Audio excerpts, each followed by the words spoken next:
Olá, olá, olá! Vamos começando mais um episódio aqui do nosso Microscópio, o nosso quadro de ciências, aonde a gente conversa aí com cientistas e comunicadores de ciências sobre os vários assuntos que vocês querem ouvir. Se vocês quiserem também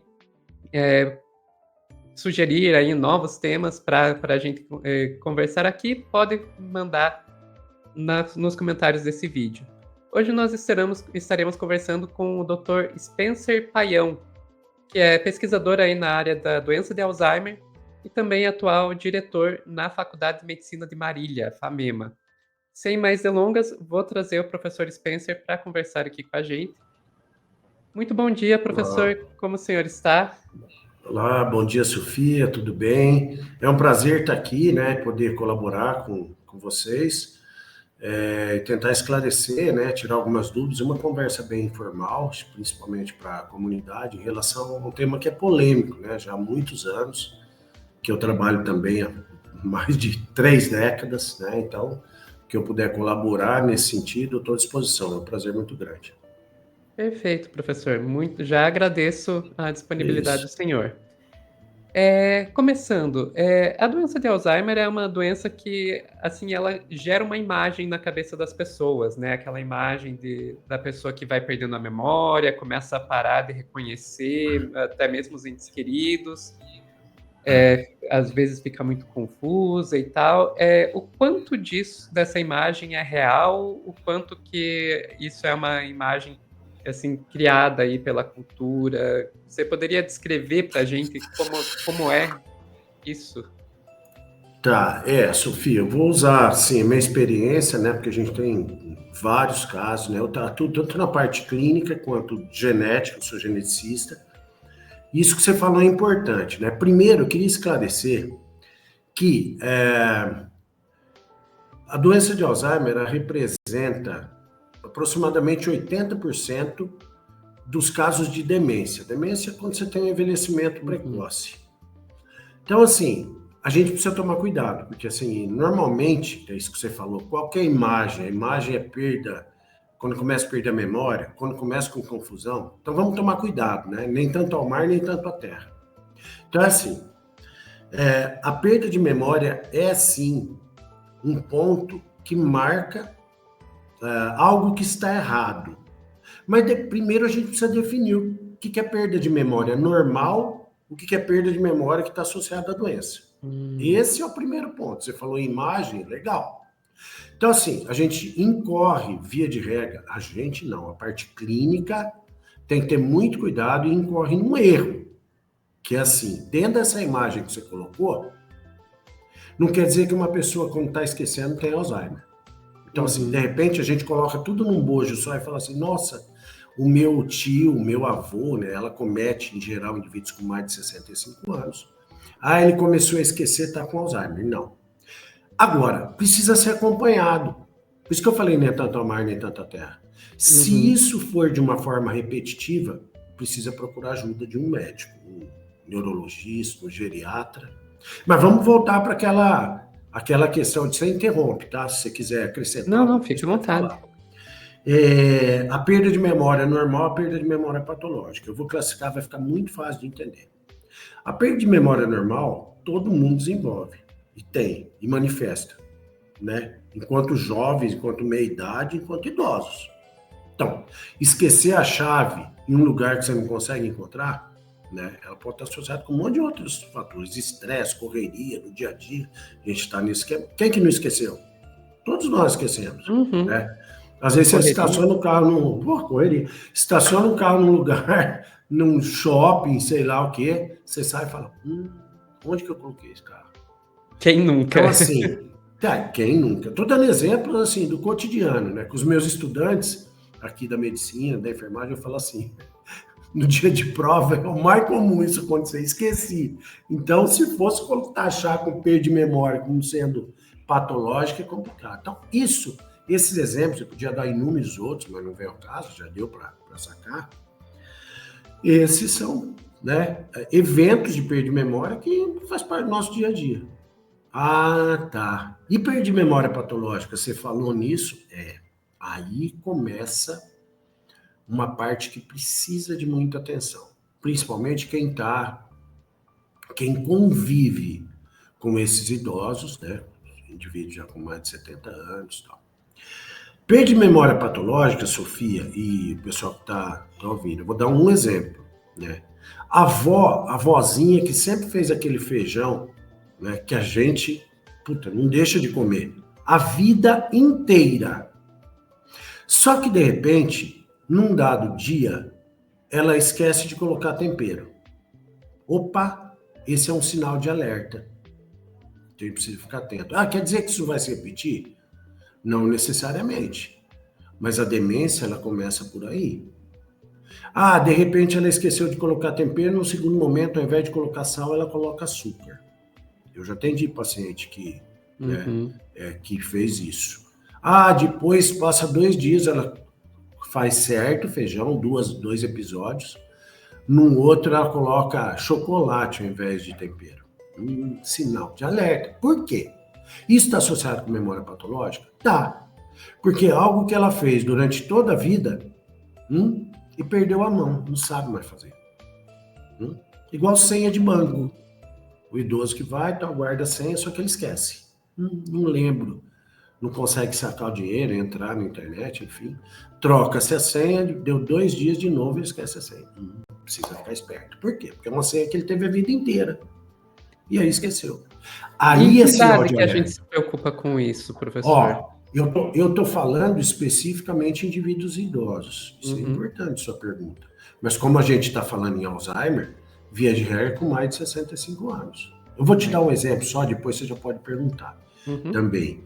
Eu atendi uma família, um paciente, na verdade um casal que morava em São Paulo, porque eu fiz minha formação toda na Unifesp, né, de pós-graduação. Isso foi muito típico, vocês vão entender bem. Eles tomavam remédio para hipertensão, etc, etc. Só que assim, o hobby era o quê? Os 2 aposentados, ele e a esposa. O hobby era catar o fusquinha dele e 3 vezes por semana fazer compra no Carrefour. Beleza. Os filhos conviviam, mas pouco, final de semana, tal, nunca, né, não vivenciavam o dia a dia. Eles moravam num vilarejo, tinha um monte de casas, né, em São Paulo ainda tem vilas assim, que tem uma entrada, tem 6, 7 casas pequenas e mora todo mundo naquele local. Um dia ele saiu, foi para o supermercado, quando voltou, a esposa abriu o portão, era portão eletrônico, já faz um tempo que eu estou falando. Ele foi entrar com o carro e bateu no pilar. Não conseguiu acertar a garagem. Voltou, entrou, de novo bateu, até que alguém teve que ir lá e colocar o carro para dentro. Então, quer dizer, aí foram procurar o médico. Foram procurar o nosso serviço de neurologia do comportamento. E você falou de idade, eu vou falar outro ponto, quer dizer, esse é o dado que eu falei, precisa ficar atento, porque não foi ali que ele começou a manifestar a doença, ou clinicamente despertar para alguns eventos. Óbvio que isso estava acontecendo antes, mas ele chegou para ser atendido já numa fase adiantada. Né? Então, são detalhes que a gente precisa ter atenção, mas detalhes com exemplos que eu dei para você. E é a primeira fase, a perda de memória da doença de Alzheimer? É a primeira fase. Porque você falou, começa a esquecer os entes familiares, depois a gente pode até conversar mais para frente, mas não é a primeira fase, já está mais adiantado. Tá? Perfeito, você colocou uns pontos bem, bem importantes aí. Essa questão de já ser encontrado em um estágio mais avançado, isso é comum? É mais comum você já descobrir em estágios avançados ou existe aí bastante gente muitos pacientes que conseguem perceber já em estágios mais cedo, Precoce. né? Precoces. Bom.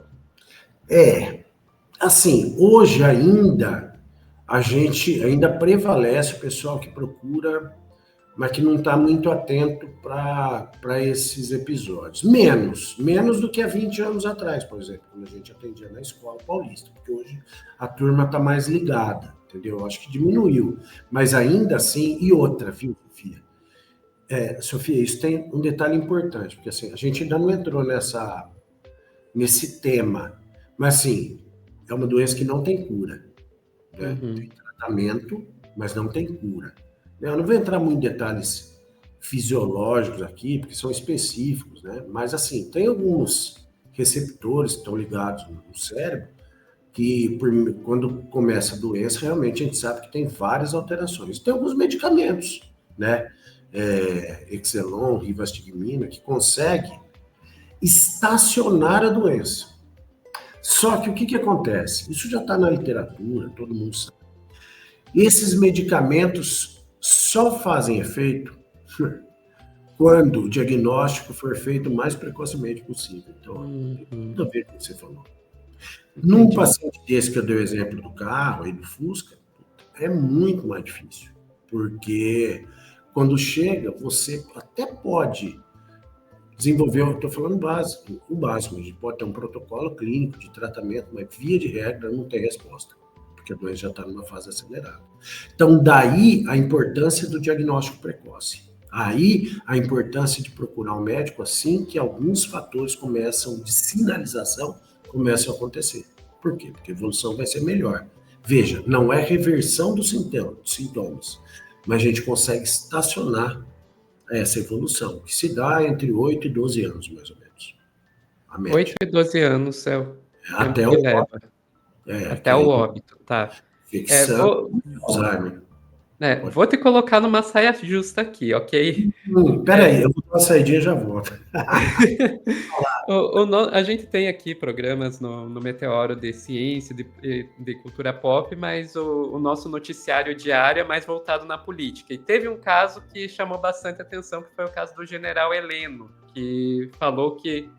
Primeiro ele falou que tinha sido diagnosticado em 2018 e daí que só foi falar sobre isso agora. É possível uma coisa dessas, uma pessoa ter um diagnóstico em 2018 e passar despercebido uma figura pública até 2025? Eu não posso desmentir ele publicamente, eu posso ser preso. É muito difícil disso acontecer, viu? Muito difícil.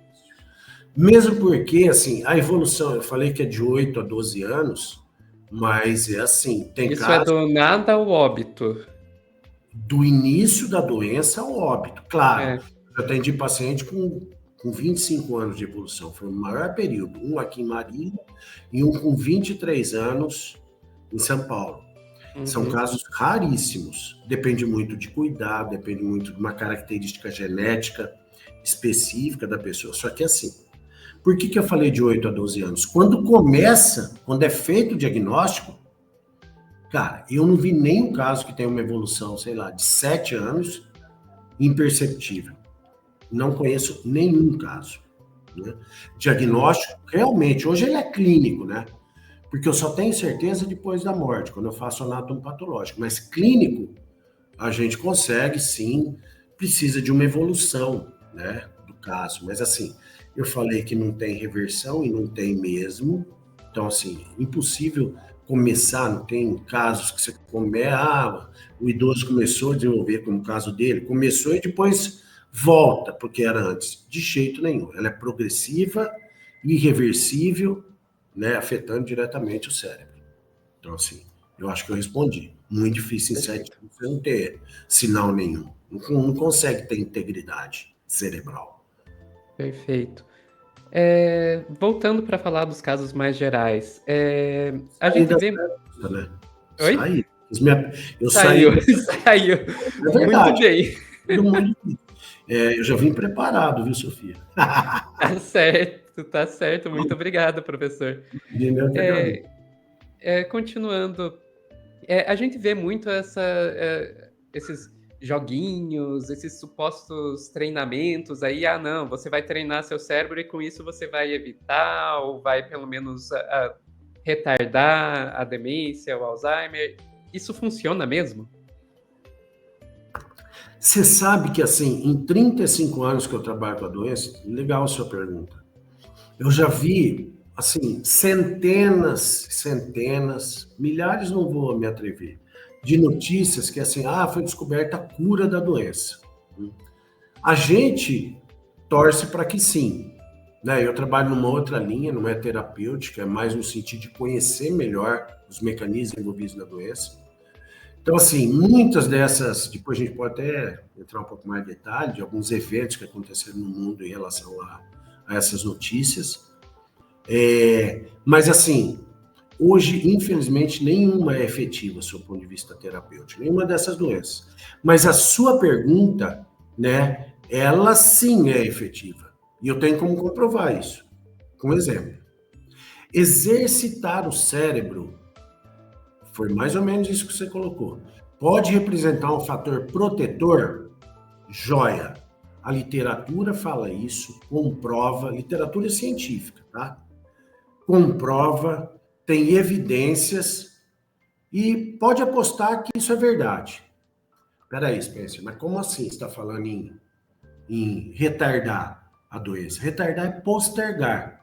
Vamos supor que eu, com o meu aparato, né, de informação genética, fatores ambientais, esteja programado para desenvolver com 70 anos, qualquer pessoa da comunidade geral.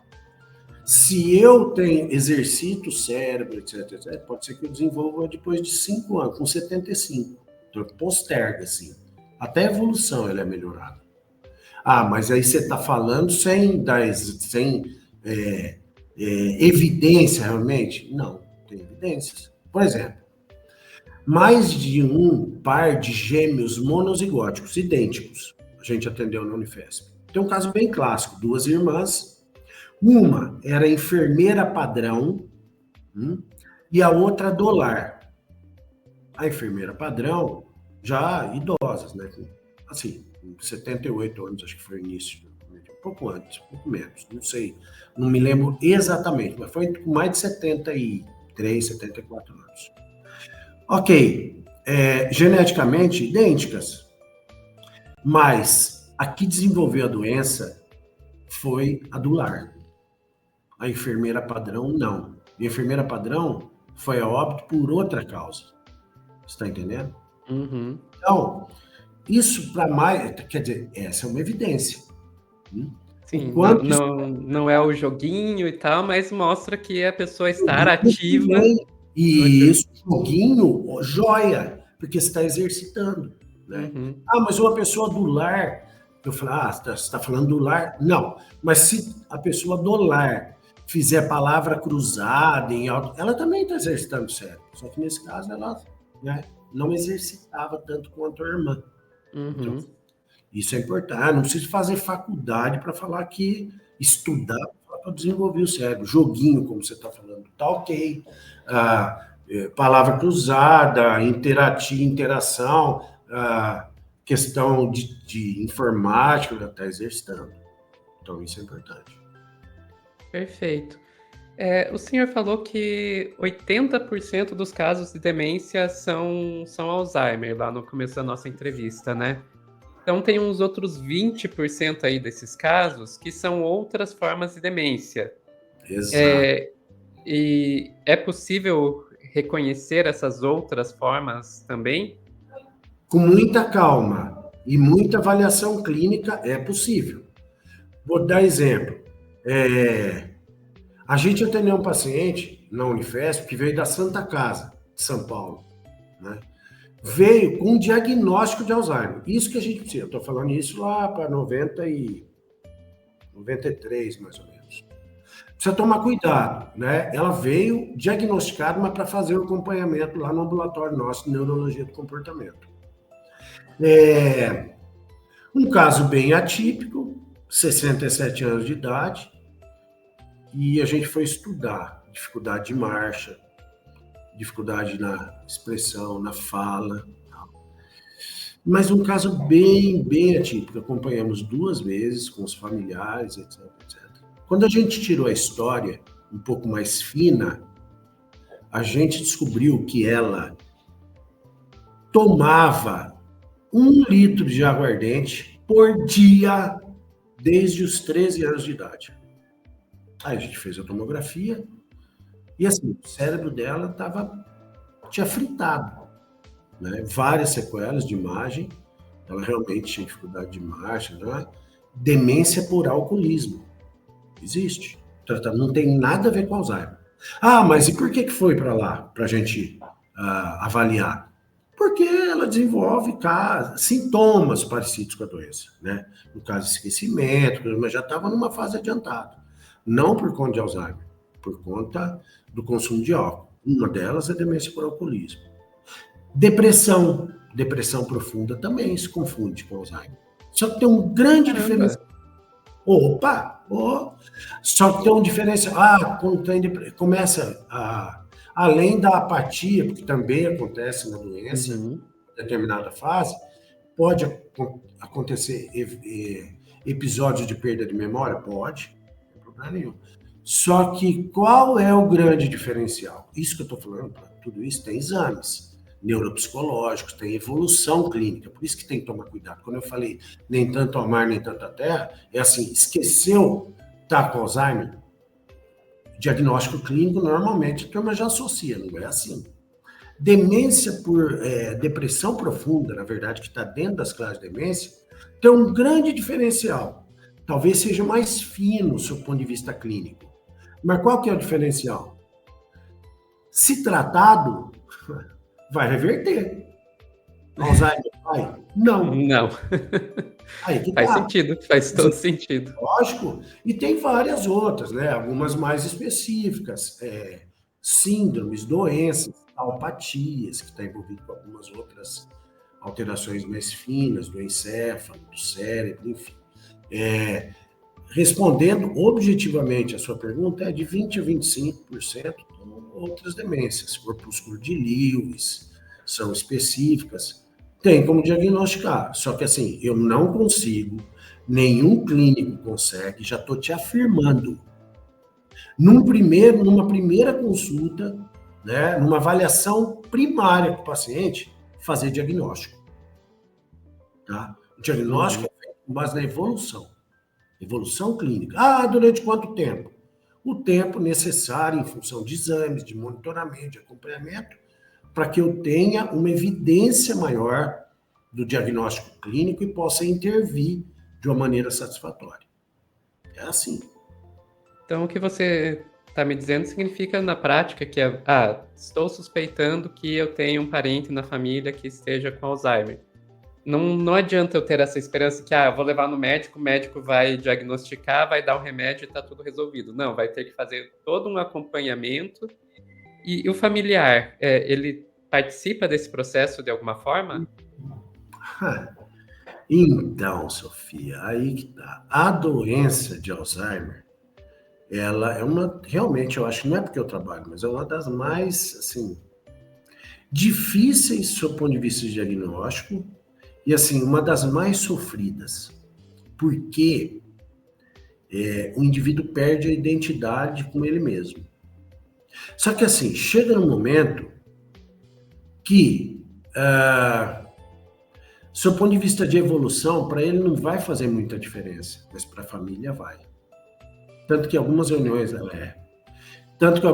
que a gente participava com familiares da doença, de pacientes, eles depositavam muita esperança na parte genética. E a parte genética mesmo, de herança, é uma quantidade mínima de casos. Gira em torno de 6% de todos os casos tem uma recorrência familiar. Genes que estão segregando, mas o que a grande pergunta que eles fazem é assim: doutor, qual é a chance que eu tenho de desenvolver a doença? Porque ele está vendo, o pai, a mãe desenvolvendo, e eu posso passar por isso. Então a gente precisa. Então, quem sofre muitas vezes é a família. Na maior parte das vezes. Eu já vi cuidadores que morreram antes do paciente, porque é muito difícil. Né? Chega num momento que cuidar é um negócio nesse nível, com perda de identidade própria, eu acho que posso definir assim, dá para todo mundo entender, é muito difícil. Né? Imagine uma pessoa que conviveu com você durante anos, seu avô, seu pai, acabar não tendo identidade, você não consegue conhecer isso. Em algumas fases da doença, acontece, fica muito difícil. Né? Tem casos assim principalmente em São Paulo, às vezes moravam 4 filhos e o pai estava morando com a mãe e de repente precisava, pessoal, olha o grau do que eu estou te falando, que o pessoal está ouvindo. Inquietação, perda de orientação tempo espacial, filho falava assim, vou para casa da Sofia. Aí ia lá com a mala, tal, para ficar um tempo. Aí ficava na casa. Você tem irmãos? Tenho uma irmã e um irmãozinho também. Lá, 4 irmãos, ia na casa do filho, desfazia a mala, ficava um pouco uma condição um pouco mais adiantada. Já fiquei muito tempo na casa da Sofia. Agora quero ir para casa do fulano, que é o irmão da Sofia. Aí faz a mala, vai para casa do outro irmão. Que isso é difícil, se contraria, às vezes tem agressividade, tem efeito. Mas assim, colaborando, imagine uma situação dessa. Chega lá na casa do outro irmão, fica um pouco, fala, já estou há muito tempo aqui, eu quero ir embora. Cara, negócio, e acontece, estou dando um exemplo, mas é isso, tem vários. Então, assim, é muito difícil. A gente fazia grupos de cuidadores aqui em Marília, na FAMEMA, um tempo atrás, com o Dr. Rigolin, que é o geriatra, a gente trabalha junto. E era legal, porque a experiência de um servia para a do outro, né? Tinha alguns casos, assim, paciente muito agitado, tal, e falava, eu quero ir em tal lugar, tá bom. Aí catava ele, dava uma volta no quarteirão, para ele já tinha ido naquele lugar. Aí ele ficava quieto um pouco. Aí tinha um outro pessoal que estava com esse problema, falou, eu vou usar essa estratégia, vamos ver se dá certo. Nem sempre dá certo, mas é uma estratégia, troca de informações, troca de experiências. Então, assim, chega num momento, Sofia, que é muito, e quem está nos ouvindo, é muito difícil cuidar. Por isso que é uma doença que envolve, como você falou, uma família, cuidadores, é muito complexo. Isso que você trouxe aí desse grupo, eu achei bem interessante e me levanta uma questão aqui. Existem políticas públicas para lidar com Alzheimer ou mesmo outras demências, ou a gente ainda está muito mal suprido? Sua reação já me disse tudo. Olha, mal suprido. Na verdade, a gente tem várias demandas. Não que eu estou fazendo uma crítica, mas realmente a gente tem várias lacunas, né, do ponto de vista de saúde pública, que precisam ser, né, aparadas. A gente não tem para Alzheimer, não. O que tem é a Associação Brasileira, né, que dá o suporte, mas não com grupos, assim, como você está falando. Não, uma coisa mais... Primeiro que é difícil formar grupos multidisciplinares, né, porque precisa ter grupos multidisciplinares para estar atuando. Segundo que a incidência está aumentando muito. Né, é um grande gargalo, uma preocupação. Hoje, aproximadamente 1,5 milhão de indivíduos afetados no Brasil, 4,5 milhões nos Estados Unidos. Caramba, é bastante gente. E isso tende, se não houver cura, né, o número triplicar para 2040, daqui 15 anos. Então, você imagina, por quê? A expectativa média de idade também está aumentando, né, a gente está vivendo mais. Então, quer dizer, isso é uma catástrofe exatamente para a saúde pública. Por isso que a turma está correndo atrás de terapia, mas é difícil. A doença é muito complexa, né? Multifatorial, envolve parte genética, parte ambiental, e tem algumas que a gente nem sabe ainda. É complicado. Quando você fala de pessoal estar correndo atrás, acompanhando assim um pouquinho mais o jornalismo especializado em ciência, a gente vê que Alzheimer parece ser um assunto que está com bastante polêmicas no momento, né? A gente teve um artigo clássico lá de 2006 que foi retratado porque tinha uma imagem que, vamos garantir a segurança jurídica, suspeito de ter sido uma fraude. A gente teve aquele medicamento que foi liberado nos Estados Unidos e pouco tempo depois já foi retirado e todo mundo falou, não, foi liberado muito rápido. O que está acontecendo na ciência sobre o Alzheimer nesse momento? Então, um ponto que eu acho que já desde essa época, 2000, por exemplo, né, eu participei de um evento, num congresso em Washington, internacional, e aí lá, uma dessas notícias aí, explodiu na mídia internacional como sendo a cura da doença, né? A gente até tem algumas, parece marcas, né? A gente não sabe se é causa ou consequência da doença, que é o acúmulo de algumas proteínas no cérebro, né? Beta-amiloide, no caso, que é a principal, mas você não sabe se isso é causa, consequência da doença, mas parece realmente ser uma meio que uma marca registrada da doença. Então, em 2000, algumas empresas, uma empresa especificamente, lançou a vacina contra a doença de Alzheimer. Então, eu estava no congresso, uma plenária, tinha muita gente reunida, e aí vem aquele negócio, né? Aquele furor da imprensa internacional. New York Times, tal. Entrou um cara no meio de uma conferência, foi tudo meio armado. E aí ele falou, descoberta a cura da doença. Isso repercutiu no mundo inteiro, né? Então, descoberta a vacina. Só que assim, eles tinham tratado 3 ratinhos e um macaco. E visto que, o que essa vacina fazia? Ela reduzia o acúmulo das proteínas que estava se formando. Realmente, né? Isso estava... E aí, qual que é? Melhora cognitiva, na memória. Pô, estava funcionando. Agora, o que aconteceu? O investimento foi grande, partiram para estudos clínicos em seres humanos, começou a dar certo, realmente, melhora os sintomas. Só que, quando aumentaram, né, isso o Japão participou, Europa e tal, quando aumentaram o número de indivíduos tratados com essa doença, 4 tiveram morte súbita. Aí foram fazer um anátomo patológico, assim, acho que 2 foi hemorragia cerebral grave, um desenvolveu encefalite, também pouco tempo depois morreu, e o outro também várias alterações inespecíficas do cérebro, foi a óbito, rapidamente. O que aconteceu? Parou-se, né? Lógico que o estudo parou, ele estava evoluindo, mas parou. Então, a busca ainda por algo, o que aconteceu aí? Bom, com certeza, a vacina, ela fazia efeito, mas ela também agiu contra o próprio, né? Teve uma autodestruição contra o próprio organismo. E aí resultou nessas sequelas, né? Resultados do tratamento. Parou. Né? Hoje, né, a gente não tem. Tem alguns medicamentos, como esse que você colocou, mais recentemente lançado, até a Anvisa acho que autorizou, só que qual que é o problema? Um custo extremamente alto, uma resposta que não é tudo isso, né? E principalmente efeitos colaterais extremos. Então, assim, a literatura ela está nessa busca. Hoje, o que a gente tem efetivamente, que eu falei lá no começo, desde que o diagnóstico seja precoce, tem algumas drogas, sim, que inibem a formação desses neuroreceptores em larga escala, acetilcolinesterase e tal, e melhora, assim, estaciona a evolução da doença. Hoje o que a gente tem efetivamente é isso, mas quando eu falei que a busca incessante, é mesmo, a busca por empresas, em pesquisadores que estão tentando encontrar uma droga, ou algo que consiga reverter. Difícil. Hoje a gente não tem. É preciso falar a real.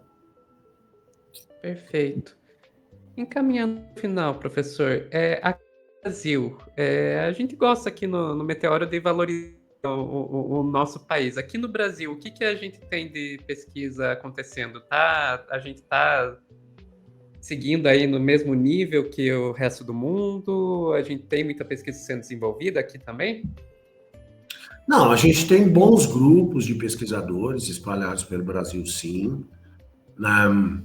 em diferentes áreas, né? Na parte mais básica, né? Que é onde eu me enquadro, meu grupo já trabalha há muito tempo com financiamento da FAPESP, financiamento público, com várias publicações científicas, mas tem outros grupos espalhados por São Paulo, Rio Grande do Sul, que trabalham na parte clínica, né? Outros mais na parte experimental, com animais, etc, etc. Agora, não tem como, né, Sofia?